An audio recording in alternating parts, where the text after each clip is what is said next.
So ithinto mphakathini nenhlanhla ukuthi nizothola information ethi lapha ya ejele ayikusiko nje.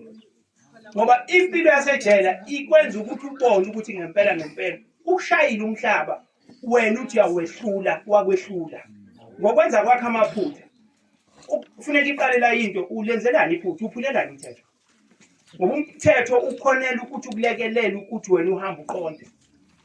Ungakhohlwa phela uma uphula umthetho akushiyo ukuthi ingane yalapha ya eboshiwe kuthiwa lapha yana kunezigebengu lapha yana kunengane ehluphayo. Uyabona ukuthi usumosha umndeni wakho wonke. Ingakho kufuneka iqale kuweke wena ube umuntu ozoba isibonelo ke emndenini wakho. Uthi na uzenza izinto nezingane ezizemva kwakho nezingane zabomakhelwane zibuku isibonelo esihle. Ngilindele ukuthi abantu abadala bahambe baqonde ukuze izingane abayikhulisayo zizokwazi ukuthi ihambe iqonde.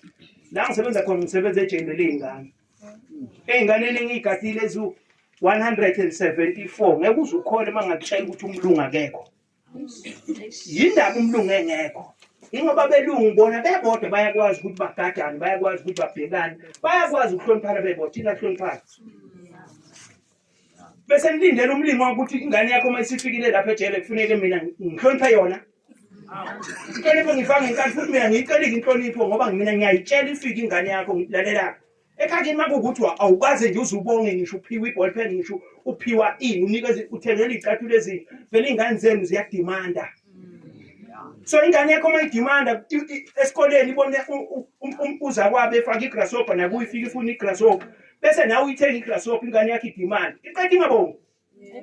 Iyaqala into yaphuma esandleni ngoba ingane engenamthetho. Ngokwazi leyo ngane ukuthi ibhilonga kimi ejele ngilindile nje ukuthi ngizohola ngayo ukuthi isikhathi asikafiki kodwa yona izofika ngoba inamthetho. Kufuneka abazali benze isiqiniseko sokuthi imithetho bayenze ukuthi ibe sesimeni sokuthi izingane ikwazi ukuyibona imithetho kuyinto efanele ezokwazi ukuthi balekelele abantwana ngendlela abazohamba ngayo. Futhi umthetho ulula ngendlela yokuthi uqale ekutheni imfundiso zala ekhaya yithini. Uma ngabe la ekhaya kwaZungu kuthiwa ngo6 igate livaliwe kusuke ekhulunywa into yokuthi abantu ukuze baphephe kufuneka babe ngaphakathi ngo6. Ngale ka6 ongale mangabe sevelelwa inkinga sekufuneka sichazele kwathina ke siyabomndeni ukuthi uzulimale kuze kwenzeke ukuthi kuwe ubukuphi. Yabona ususendaweni errong isikhathi esirong labantu abarong. Uyigade leyo wonke umuntu ola ethendeni wonke umuntu ola kulesi stage njengamhlanje ngifuna ukuthi uphume nayo le homework nginika wonke umuntu anginika ingane kuphela zoba sendaweni eright ngesikhathi esiright nabantu abaright kwakhona uwrong owodwa noma kanjani bokwazi ukuthi ngilungisela umbhede mina la ngisebenza khona.